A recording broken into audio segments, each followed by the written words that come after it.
الشيطان الرجيم. Yang pertama, seputar kesalahan memahami definisi jamaah. Kan kata jamaah ini kalau di kalangan orang umum, jamaah itu banyak ya maknanya. Ini jemaah masjid ya, jemaah masjid, jemaah pengajian, ya itu jemaah juga namanya. Tapi ada dalam istilah orang-orang tertentu, jamaah itu artinya ikatan loyalitas dalam sebuah kelompok. Ikatan loyalitas dalam sebuah kelompok atau sebuah organisasi. Nah, itu mereka anggap dirinya berjamaah. Nah, ini termasuk kekeliruan yang menyebabkan lahirnya dari pemahaman-pemahaman yang keliru pula.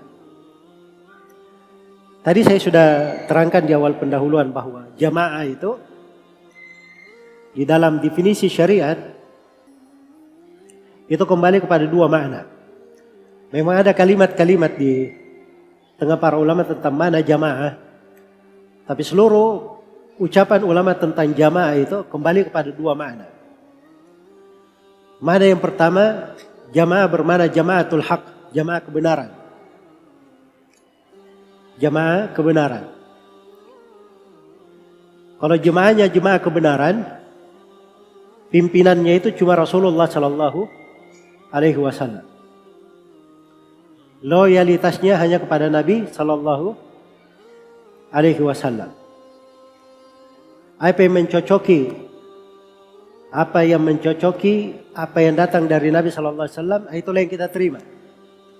Hal yang menyelisih dari petunjuk Nabi, kita tidak menerimanya. Sebagaimana firman Allah Subhanahu wa taala, "Wa ma atakumur rasulu fakhudhu, wa ma nahakum anhu fantahu." Apa yang dibawa oleh Rasul, terimalah dia. Dan apa yang dilarang oleh Rasul, hendaknya kalian berhenti darinya. Ayat yang disebut jamaatul haq, jamaah kebenaran. Jadi umat Islam ini harus bersatu di atas jamaah. Itulah jamaah kebenaran. Dan di dalam hadits iftiraqul ummah, Rasulullah sallallahu alaihi wasallam bersabda, "Iftaraqatil yahudu ala 71 firqah, waftaraqatin nasara ala 72 firqah, wa sataftariqu ummati ala 73 firqah, kulluhum finnar illa wahidah, humul jamaah." Umat Yahudi telah terpecah menjadi 71 golongan. Kaum Nasara telah terpecah menjadi 72 golongan. Kemudian kata Nabi, dan umatku akan terpecah menjadi 73 golongan. Jadi penyakit-penyakit yang menimpa umat-umat itu akan menimpa umat Islam juga. Sebagai ujian dan cobaan. Sudah ketentuan Allah Subhanahu wa taala. Manusia akan diuji dengan perpecahan. Tapi Allah merahmati umat ini. Diterangkan ada ujian, namun diterangkan solusinya. Dan diterangkan jalan keluarnya, pijakannya. Karena itu kata Nabi, kulluhum finnar, semuanya di dalam neraka. Kecuali satu. Ada satu yang selamat. Dan itu diterangkan. Qila man hum ya Rasulullah? Para sahabat bertanya, siapa mereka ya Rasulullah? Pertanyaannya itu man, siapa?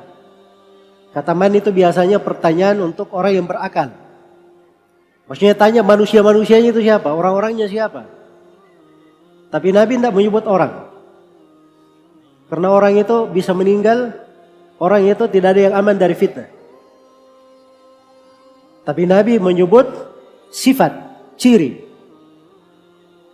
Karena itu golongan yang selamat, itu dilihat dengan cirinya. Bukan dengan kelompoknya, bukan dengan organisasinya, bukan dengan mereknya. Sifat mereka adalah al-jamaah. Datang di dalam sebuah riwayat dari hadits Abdullah bin Amr bin As radhiyallahu anhu. Nah, haditsnya dikuatkan oleh para ulama dari seluruh jalur periwayatannya. Nabi menerangkan al-jamaah ini siapa? Hum ala mithli ma ana alaihi al-yawma wa ashabi. Mereka ini adalah orang-orang yang berada di atas petunjuk yang saya dan para sahabatku berada di atasnya pada hari ini. Jadi Nabi memberi gambaran al-jamaah adalah siapa yang berada di atas petunjuk beliau dan petunjuk para sahabatnya. Jalan para sahabatnya. Inilah jamaatul haq. Inilah jamaah kebenaran. Kalau jamaah dengan makna ini, umat Islam itu tidak boleh ada berkelompok-kelompok, bergolong-golongan. Tidak boleh membuat dari jemaah-jemaah seperti yang ada sekarang ya. Ikatan-ikatan loyalitas dalam sebuah kelompok. Tidak boleh. Mereka harus bersatu di bawah tuntunan Al-Quran dan As-Sunnah. Loyalitasnya untuk Allah dan Rasulnya. Itu jemaah dengan mana yang pertama. Jemaah dengan mana yang kedua adalah jamaatul abdan.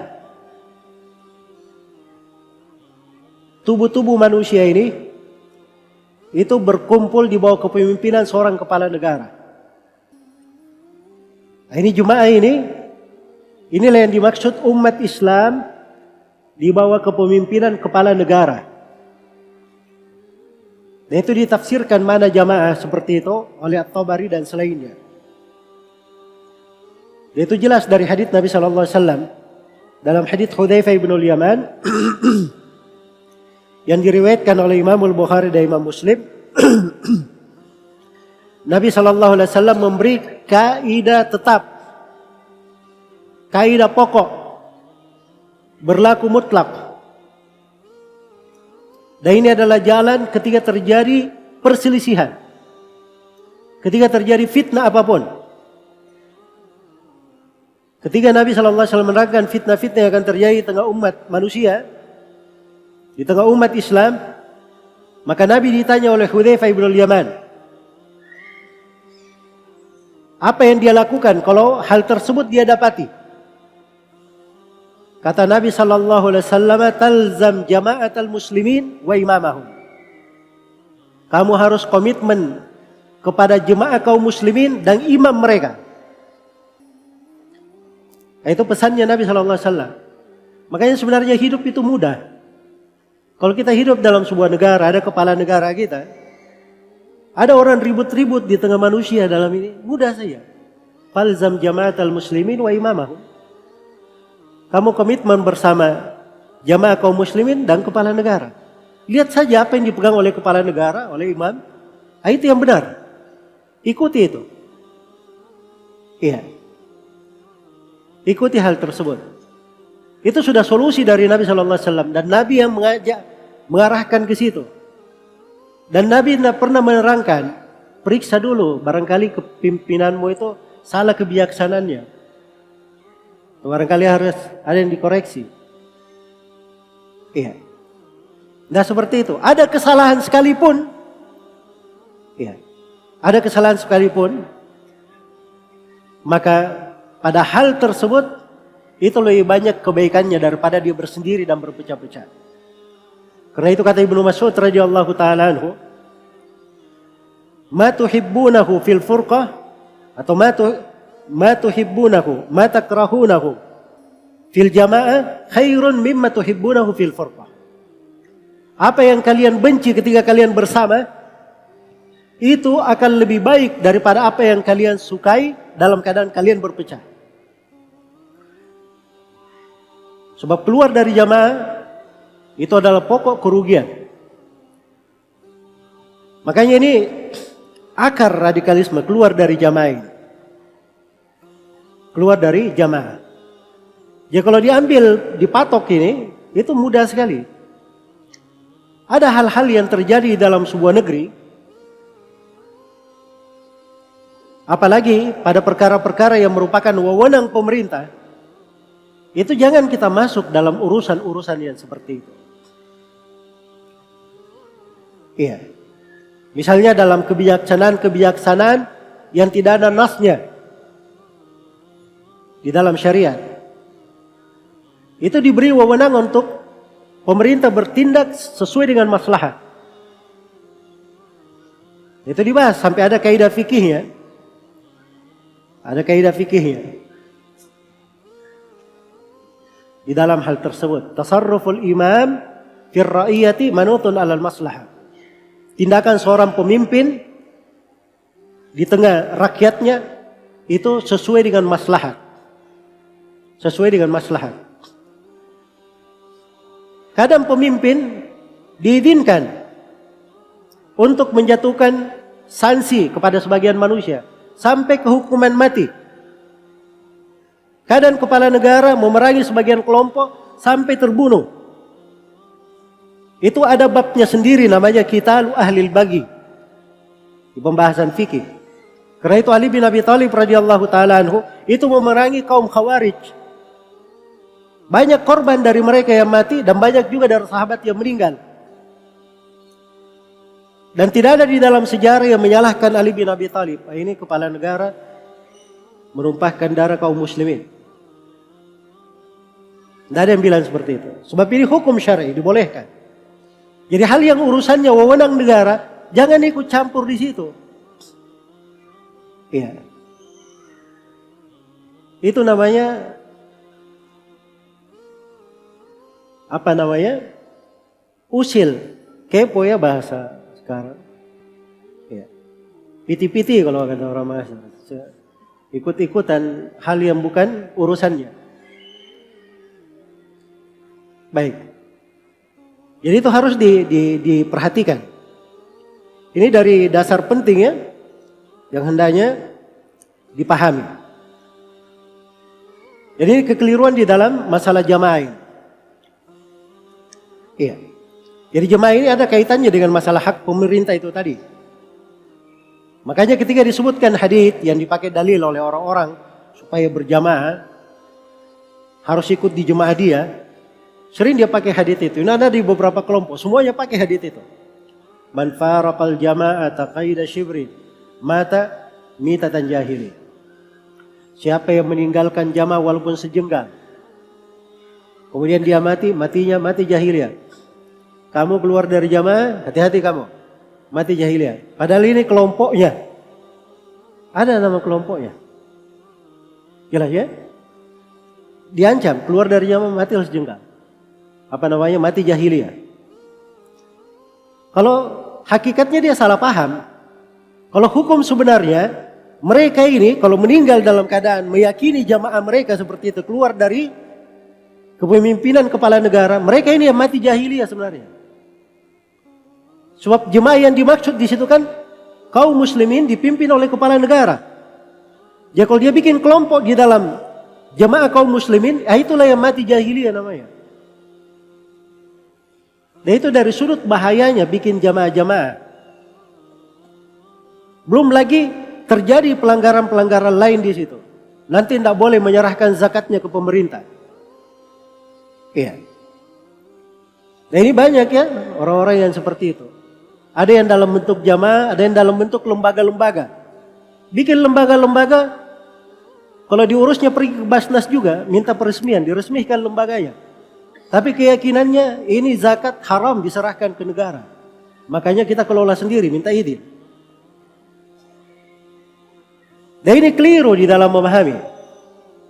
Karena salah satu tugas pemerintah itu adalah mengumpulkan zakat. Ya tapi maaf ya ini di Indonesia tidak dikelola langsung oleh negara. Memang ada badannya.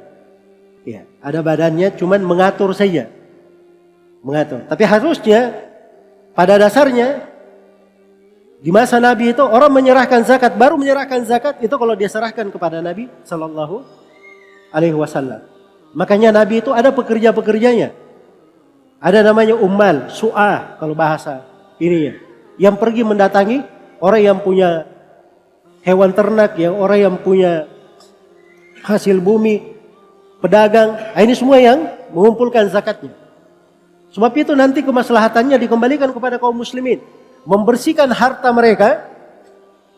Kemudian harta yang dikumpulkan dari zakat ini diberikan kepada siapa yang berhak di tengah kaum muslimin. Makanya hidup negara itu. Ada kedaulatan ekonominya. Ada kedaulatan ekonominya. Makanya kalau hukum-hukum Islam itu diterapkan dengan benar, itu tidak perlu dikhawatirkan. Pasti kekuatan negara akan kelihatan dari segala sudut. Akan kelihatan kekuatan negara itu dari segala sudut. Termasuk kedaulatan di dalam ekonominya. Sebab harta itu tidak berkumpul pada orang-orang tertentu saja. Tidak dipegang oleh beberapa gelintir manusia saja. Tapi harta itu berputar di tengah banyak orang. Akhirnya hidup di dalam negara tersebut. Makanya zakat itu diserahkan ke pemerintah juga asalnya. Tapi kalau pemerintah tidak mengharuskan, ya maka kita bisa mengeluarkannya sebagaimana yang diperintahkan oleh syariat. Hanya sini dari pemahaman tidak boleh katanya, sebagian orang radikal itu tidak boleh serahkan zakat ke pemerintah. Iya. Itu keliru di dalam memahami. Ya, sama dengan pemerintah jangan ikut campur urusan masuk keluarnya bulan Ramadan. Itu bukan urusan pemerintah. Ini juga pemahaman radikal. Walaupun diucapkan oleh sebagian ormas. Kalau saya beri hukum syar'inya itu pemahaman radikal. Iya. Kenapa? Sebab disepakati oleh para ulama.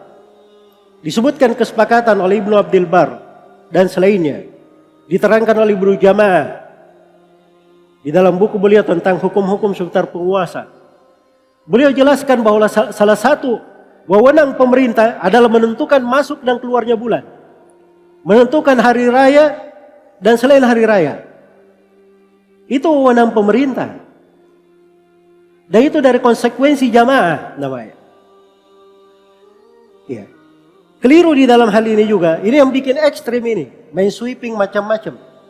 Ada yang tidak suka datangi. Grebek. Ya. Lebih parahnya lagi kadang ada pengajian. Tidak cocok pengajiannya. Bubarkan. Ini tidak benar ya. Sebab pemerintah itu diberi wewenang. Tidak boleh ada selain pemerintah. Dia bertindak dengan tindakan ingin mengambil wewenang pemerintah. Tidak boleh. Ingin menjadi menduduki kedudukan aparat keamanan, pergi sweeping di sana sini, ya, membubarkan orang dan sebagainya, itu tidak diperbolehkan. Itu hal-hal kaitannya dengan pemerintah.